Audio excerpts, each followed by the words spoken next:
que existem vários mitos no Brasil disseminados de uma forma errônea, de que de dois lados. Um, que as crianças que têm TDAH são preguiçosas, mentirosas e perigosas.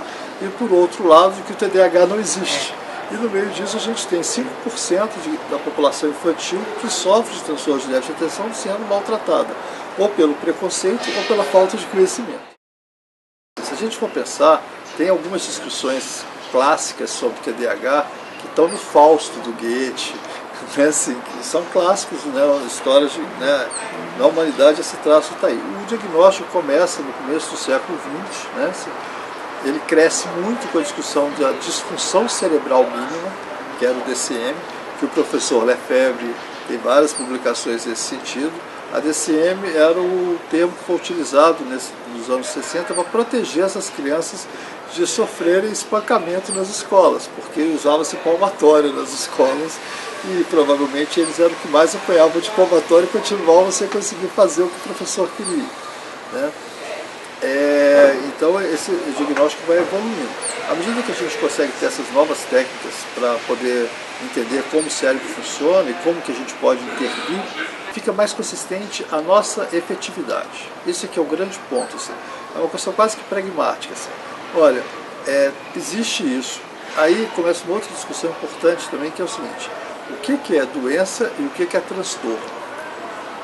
Isso é básico da gente entender, porque a gente tem um problema que toda a literatura hoje é baseada na classificação americana, e que vai usar desordem.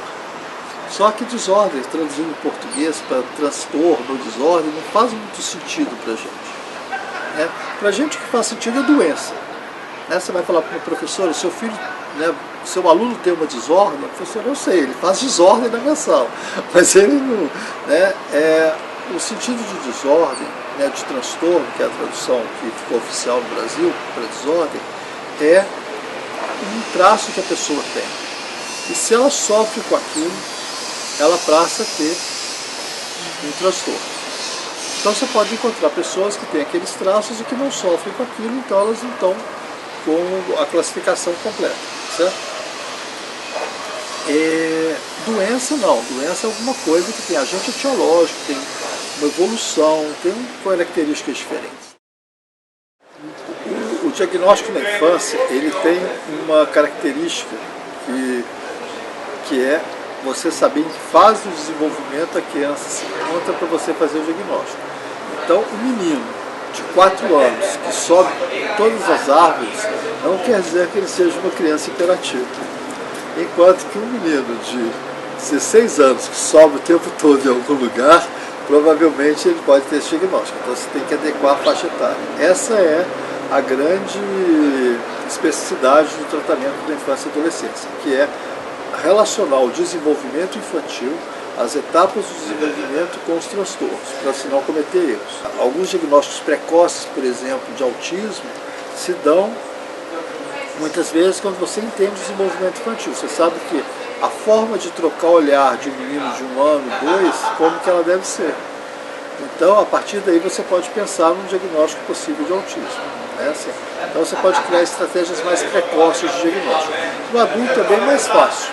A grande questão é que a maioria dos casos de adultos, quando eles são tratados na infância, é isso que é a importância da infância e adolescência. Você evita a gravidade do quadro mais tarde. Então, por exemplo, se a gente pode tratar uma grande parcela das crianças que tem déficit de atenção, você vai ter muito menos adultos com transtorno de conduta ou com outras doenças associadas.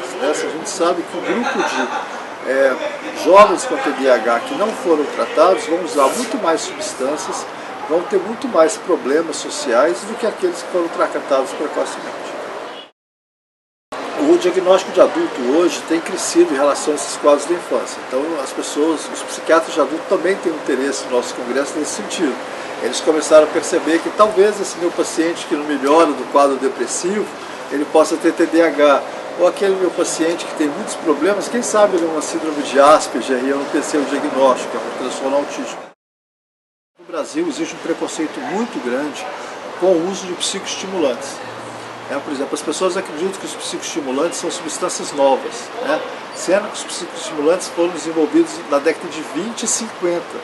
E já tem literatura sobre eles desde então. mas aqui a falta de conhecimento dos nossos especialistas brasileiros, entre nós, né, e também da população, essas substâncias são mal vistas muitas vezes, e quando a gente utiliza, as pessoas acabam estigmatizando as pessoas que usam. Na verdade, algumas intervenções que a gente vai poder fazer, elas são duradouras na vida do sujeito, né? E tem que se pensar nisso. Então tem uma discussão, por exemplo, muito interessante com o déficit de atenção. Uma coisa simples, mas a gente sabe que os meninos que são tratados com psicoestimulantes, eles têm um desenvolvimento cortical semelhante aos que não têm TDAH. E aí, trata ou não trata?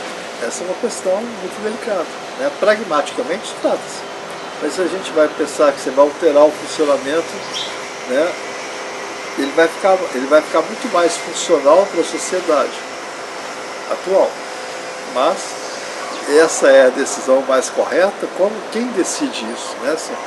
Tem uma família, por exemplo, que os pais, os avós, todos têm déficit de atenção e acham que isso é normal.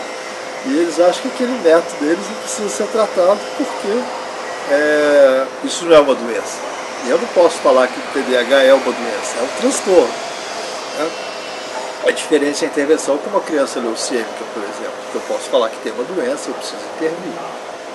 Né? Com o TDAH a questão é mais sutil, mais delicada, tem umas nuances que são as nuances da ética, que a gente tem que discutir qual é a posição da sociedade, o que você quer em relação a esse sujeito, né? E é um sujeito em desenvolvimento. Né? Se você tem um grupo que tem déficit de atenção e você trata ou não trata, o que você tratou, ele vai ter um desenvolvimento do córtex frontal igual os que não têm TDAH.